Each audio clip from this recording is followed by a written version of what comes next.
संसद के दोनों सदनों में बजट 2024-25 पर चर्चा फिर शुरू।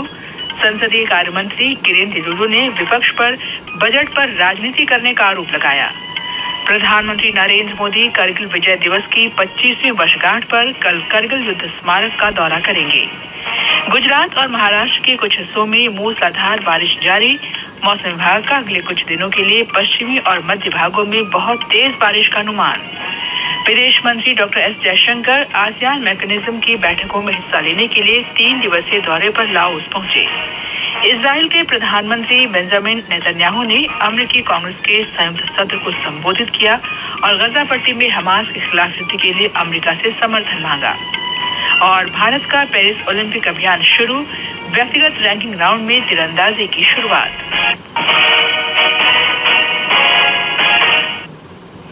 दोपहर समाचार के साथ मैं कनकलता।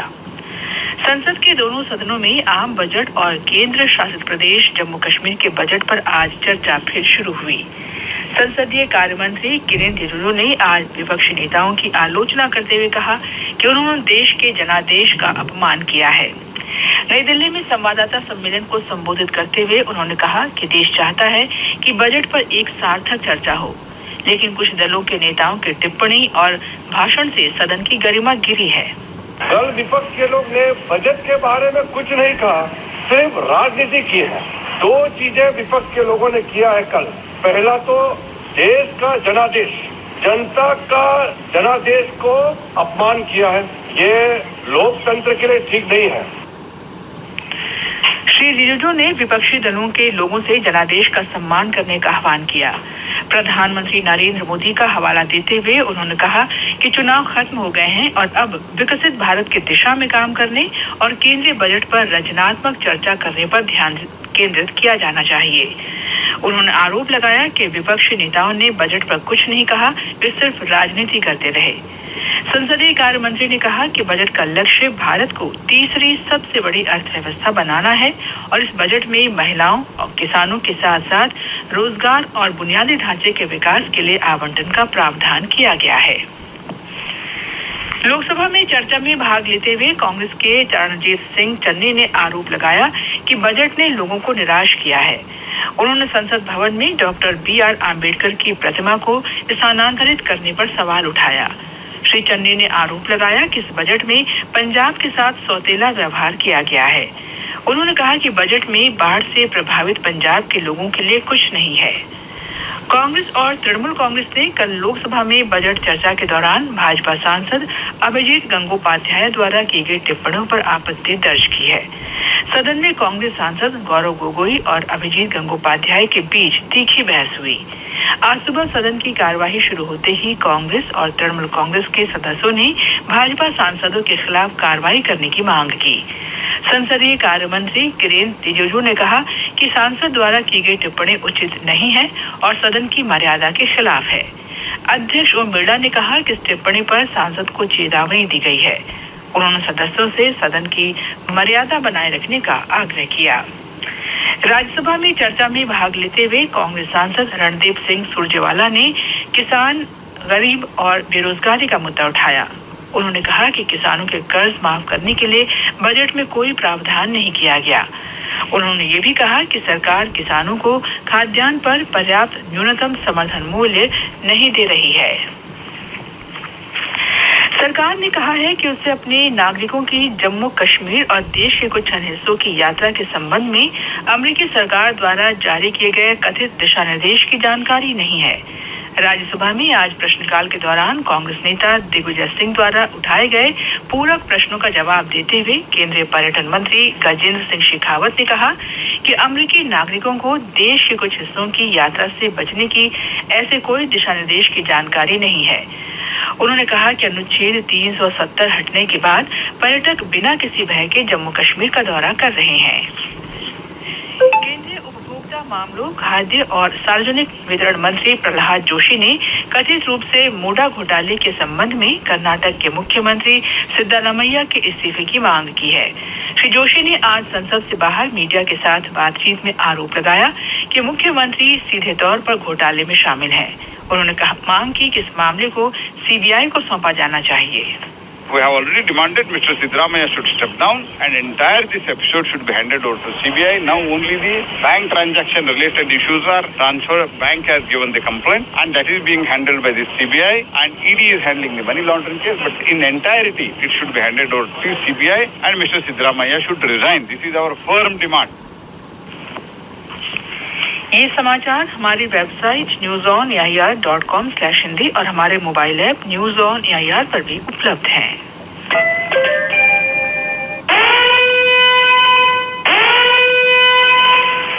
साइबर अपराधियों से सावधान।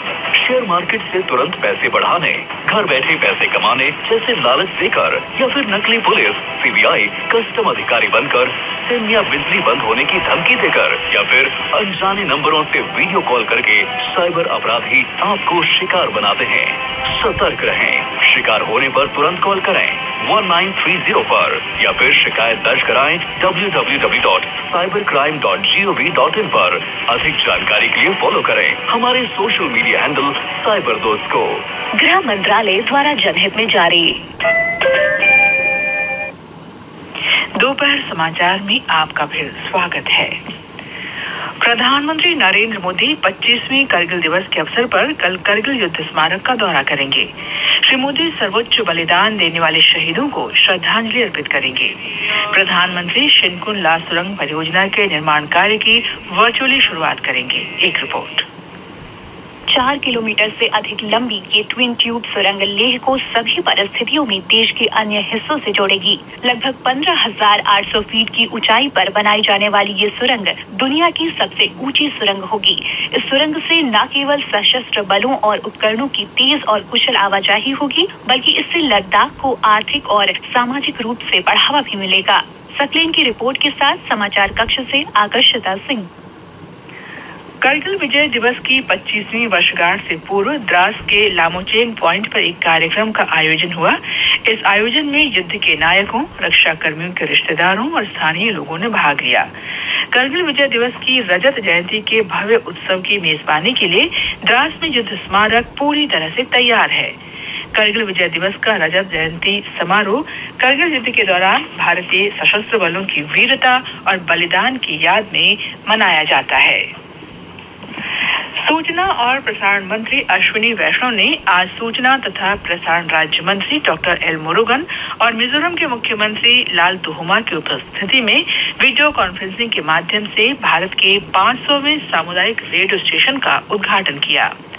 अपना रेडियो 90.0 FM भारतीय जनसंचार संस्थान आइजोल द्वारा संचालित एक स्टेशन है।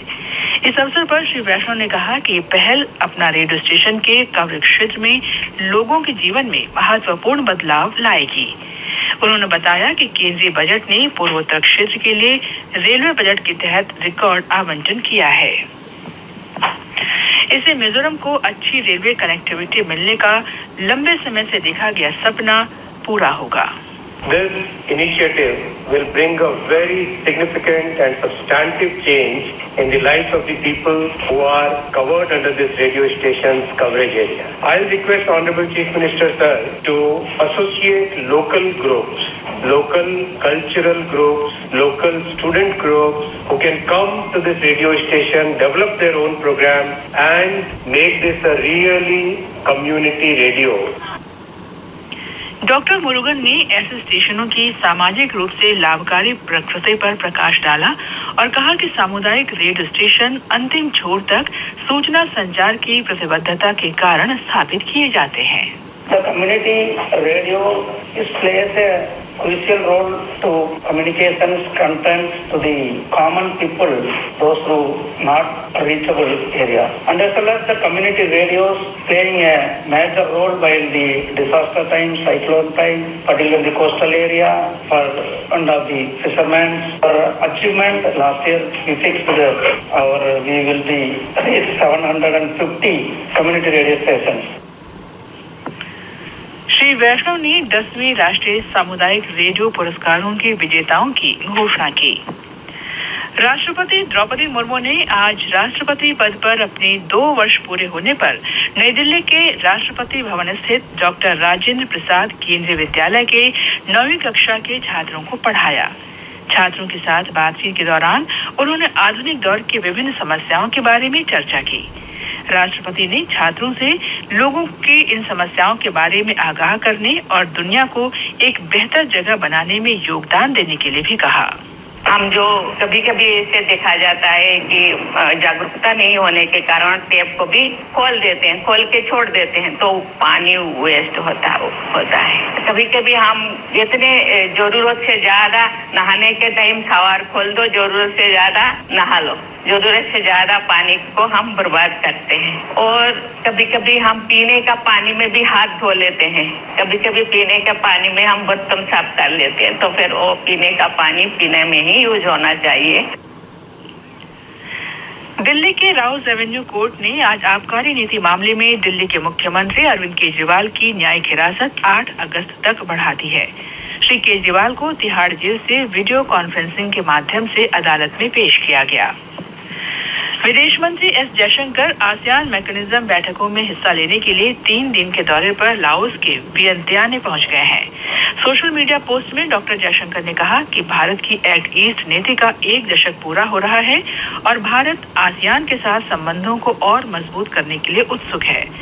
विदेश मंत्री का वियंतियाने में दूसरे देशों के विदेश मंत्रियों के साथ द्विपक्षीय बैठक करने का भी कार्यक्रम है। इजराइल के प्रधानमंत्री बेंजामिन नेतन्याहू ने आज सुबह वॉशिंगटन में अमेरिकी कांग्रेस को संबोधित किया। श्री नेतन्याहू ने फलस्तीनी क्षेत्र में 9 महीने से अधिक संघर्ष के बाद बढ़ती अंतर्राष्ट्रीय आलोचना के बीच अमेरिकी सहयोग, विशेषकर हथियारों की आपूर्ति में मजबूती लाने का आग्रह किया। रक्षा मंत्री राजनाथ सिंह ने आज नई दिल्ली में वियतनाम दूतावास का दौरा किया। उन्होंने कम्युनिस्ट पार्टी ऑफ वियतनाम की केंद्रीय समिति के महासचिव गुएन फू ट्रोंग को श्रद्धांजलि अर्पित की, जिनका पिछले सप्ताह हनोई में 80 वर्ष की आयु में निधन हो गया था। जाने माने फिल्म निर्माता शेखर कपूर को गोवा में होने वाले भारतीय अंतर्राष्ट्रीय फिल्म महोत्सव इफ्फी के 55वें और 56वें संस्करण का निदेशक नियुक्त किया गया है। इस संबंध में सूचना और प्रसारण मंत्रालय ने आदेश जारी किया है। इफ्फी का 55वां संस्करण इस साल 20 से 28 नवंबर तक आयोजित किया जाएगा। ये समाचार आकाशवाणी से प्रसारित किए जा रहे हैं। ताजा समाचार जानने के लिए आप हमारे Twitter handle @IR News Hindi को फॉलो कर सकते हैं। प्रेरणा के स्वर महामहिम राष्ट्रपति द्रौपदी मुर्मू। आज इस विशेष कार्यक्रम को आप शाम 7:25 पर सुन सकते हैं FM गोल्ड और अतिरिक्त मीटरों पर। ये आकाशवाणी है। मौसम विभाग ने अगले 2 दिन के दौरान कोंकण, गोवा और मध्य महाराष्ट्र में अत्यधिक वर्षा का अनुमान व्यक्त किया है। विभाग ने कहा है कि आज सौराष्ट्र, कच्छ, विदर्भ और मराठवाड़ा में अलग अलग स्थानों पर और मध्य प्रदेश में कल तक तेज वर्षा की संभावना है। महाराष्ट्र में तेज वर्षा के कारण पुणे जिला और शहर के कई इलाके बुरी तरह प्रभावित हुए हैं। मुंबई के कुछ इलाकों में जलभराव से यातायात प्रभावित हुआ है और उपनगरीय ट्रेन की सेवाएं भी देरी से चल रही हैं। गुजरात में सूरत, नवसारी, वलसाड़, दमन और दादरा नगर हवेली के लिए मूसलाधार बारिश का ऑरेंज अलर्ट जारी किया गया है। भारत के पेरिस ओलंपिक अभियान की शुरुआत हो गई है। भारतीय तीरंदाज पेरिस के लेस इनवैलिड्स में निजी रैंकिंग दौर में स्पर्धा कर रहे हैं। महिलाओं का रैंकिंग दौर जारी है। इसके बाद शाम को पुरुषों के रैंकिंग दौर की शुरुआत होगी। तीरंदाज दीपिका कुमारी, अंकिता भगत और भजन कौर महिलाओं की निजी स्पर्धा में भारत का प्रतिनिधित्व कर रही हैं। अंत में मुख्य समाचार एक बार फिर। संसद के दोनों सदनों में बजट 2024-25 पर चर्चा फिर शुरू। संसदीय कार्य मंत्री किरेन रिजिजू ने विपक्ष पर बजट पर राजनीति करने का आरोप लगाया। प्रधानमंत्री नरेंद्र मोदी करगिल विजय दिवस की 25वीं वर्षगांठ पर कल करगिल युद्ध स्मारक का दौरा करेंगे। गुजरात और महाराष्ट्र के कुछ हिस्सों में मूसलाधार बारिश जारी। मौसम विभाग का अगले कुछ दिनों के लिए पश्चिमी और मध्य भागों में बहुत तेज बारिश का अनुमान। विदेश मंत्री doctor S Jaishankar ASEAN mechanism की बैठकों में हिस्सा लेने के लिए 3 दिवसीय दौरे पर लाओस पहुंचे और भारत का पेरिस ओलंपिक अभियान शुरू। व्यक्तिगत रैंकिंग राउंड में तीरंदाजी की शुरुआत। इसके साथ ही दोपहर समाचार का ये अंक समाप्त हुआ। नमस्कार।